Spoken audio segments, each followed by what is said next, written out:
Sesawi Kur Yesus channelnya renungan harian inspirasi kehidupan dan portal media iman Kristiani. Damai sejahtera berserta kita. Semoga sahabatku yang dikasihi oleh Kristus, sobat kaum muda dan saudara-saudara yang terkasih, beroleh sukacita, berkat yang melimpah serta perlindungan dari Tuhan. Sahabatku yang dikasihi oleh Kristus, pekan biasa kelima pada kesempatan ini kita akan bersama-sama dengarkan firman Tuhan dari Injil Markus bab 8 ayat 1 sampai dengan 10. Mari kita siapkan hati dan pikiran kita supaya dengan hikmat sukacita kita boleh dan mau terima firman Tuhan. Sahabatku, Tuhan beserta kita sekarang dan selama-lamanya. Inilah Injil suci menurut Markus. Dimuliakanlah Tuhan. Sekali peristiwa, sejumlah besar orang mengikuti Yesus karena mereka tidak mempunyai makanan. Yesus memanggil murid-muridnya dan berkata, "Hatiku tergerak oleh belas kasihan kepada orang banyak ini. Sudah 3 hari mereka mengikuti aku dan mereka tidak mempunyai makanan. Dan jika mereka kusuruh pulang ke rumahnya dengan lapar, mereka akan rebah di jalan sebab ada yang datang dari jauh." Murid-muridnya menjawab, "Bagaimana di tempat yang sunyi ini orang memberi mereka roti sampai kenyang?"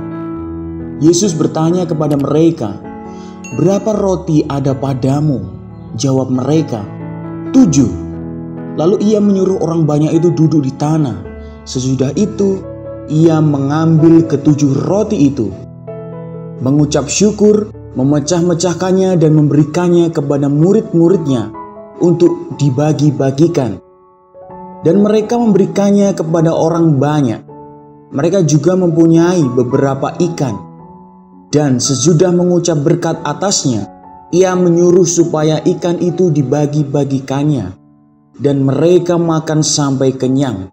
Kemudian orang mengumpulkan potongan-potongan roti yang sisa sebanyak 7 bakul. Mereka itu ada kira-kira 4.000 orang. Lalu Yesus menyuruh mereka pulang. Ia segera naik ke perahu dengan murid-muridnya dan bertolak ke daerah Dalmanuta. Demikianlah sabda Tuhan. Terpujilah Kristus. Ada beberapa hal pokok yang baik kita renungkan berkaitan dengan mukjizat penggandaan roti yang dilakukan Yesus. Pertama, mukjizat itu terjadi karena hati yang tergerak oleh belas kasihan untuk kebaikan orang lain, bukan untuk kenyamanan diri sendiri. Sahabatku, gerakan kasih yang muncul dalam diri mesti lalu diwujudkan dalam tindakan nyata seperti yang dilakukan Yesus. Kedua, mengajak orang lain untuk terlibat sehingga orang lain pun diharapkan ikut peduli. Ketiga, mulai dari sesuatu yang ada, bukan dari sesuatu yang harus ada. Keempat, apa yang ada itu dipersembahkan kepada Tuhan lalu dibagi-bagikan kepada sesama. Sahabatku yang dikasihi oleh Kristus, ada sebuah contoh berkaitan dengan poin yang ketiga tadi, sahabatku, yaitu memulai dari sesuatu yang ada. Dalam masyarakat atau bahkan dalam lingkungan gereja, ada saja orang yang memikirkan dan mementingkan ketersediaan fasilitas terlebih dahulu sebelum berbuat sesuatu. Misalnya, anak-anak OMK mau aktif di gereja kalau ada fasilitas band, ruang musik untuk berlatih, guru musik yang handal, dan pastor-pastor paroki yang kece. Sahabatku, ini sebagian contoh saja, namun hal seperti ini sangat mungkin terjadi. Untuk itu, kalau kita mau membuat mukjizat, mulailah dari hal-hal yang kecil, sederhana, dari apa yang ada.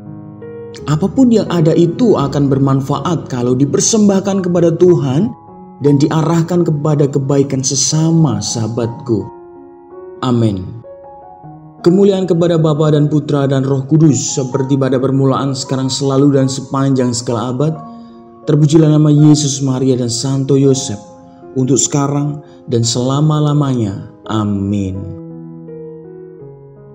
Sahabatku yang dikasihi oleh Kristus, mari kita tutup renungan singkat ini dan mohon berkat dari Tuhan.